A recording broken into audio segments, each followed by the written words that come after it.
Monsieur Guy Marius Sagna déclare: la CEDEAO doit reconnaître l'AES et organiser avec elle un sommet pour discuter de domaines de coopération comme la lutte contre les terreaux. Pour donner des chances à cela, la CEDEAO doit cesser d'être le machin de l'impérialisme. Monsieur Guy Marius Sagna.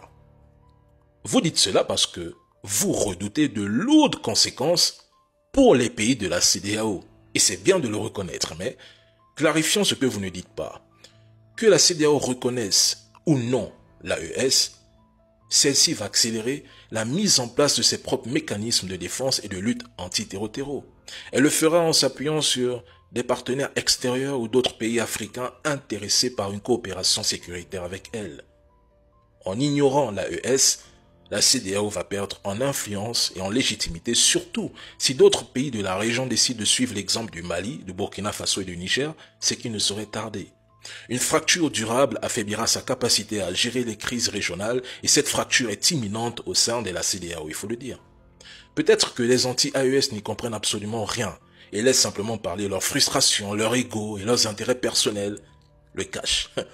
Mais l'absence de dialogue entre l'AES et la CEDEAO ne fera qu'exacerber les rivalités. Cela empêchera toute coopération sur des sujets cruciaux comme le commerce, la libre circulation des personnes ou même la sécurité aux frontières. Si la CEDEAO refuse de collaborer, mais voici ce qui risque de se produire. La lutte contre les terreaux sera fragmentée avec des opérations militaires non coordonnées entre les pays de l'AES à gauche et ceux restés dans la CEDEAO à droite. Cela offrirait aux groupes armés des zones de repli, réduisant ainsi l'efficacité des actions militaires au sein des pays de la CEDEAO. Nous avons déjà vu ce cas au Bénin, où plusieurs soldats ont été éliminés faute de coopération, alors que certains pays de la CEDEAO préfèrent offrir un refuge à la France, qui ne se cache même plus de fomenter des opérations de déstabilisation au Sahel. On l'a dit, le problème ce sont les politiques, pas les peuples. Mais s'ils choisissent de rester sous l'influence française comme vous le dites, tout en prétendant vouloir y mettre fin, alors qu'ils assument la division de l'Afrique de l'Ouest, M. Guy Marius Sagna, bonne chance à la CEDEAO. Suivez attentivement cette vidéo s'il vous plaît. Vous comprendrez les principales raisons pour lesquelles les puissances occidentales empêchent les pays africains de se développer correctement.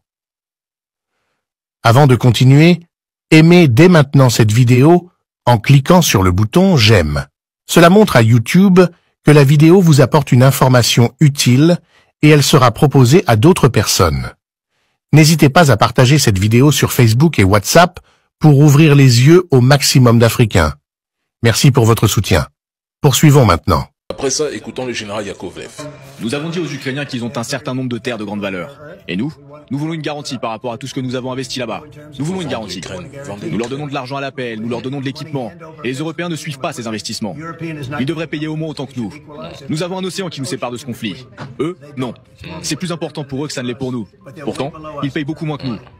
Il dira ce qu'il veut, Trump et tout, qui fait plaisir à Zelensky, etc.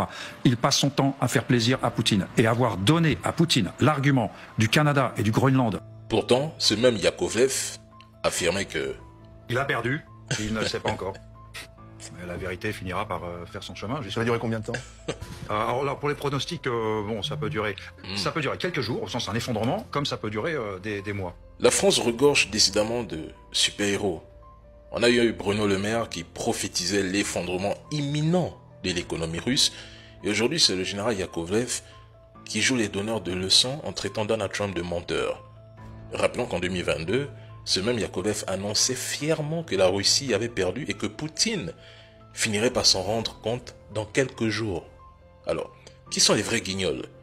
Donald Trump qui a bien compris que l'Europe est sous la coupe des États-Unis, soumise, dépendante, et qu'elle ne peut rien faire en Ukraine sans leur feu vert. De ces pseudo-généraux qui n'ont jamais vu la guerre autrement qu'en plateau télé SCI, épaulés par des journalistes de propagande qui ne savent même plus où mettre la tête.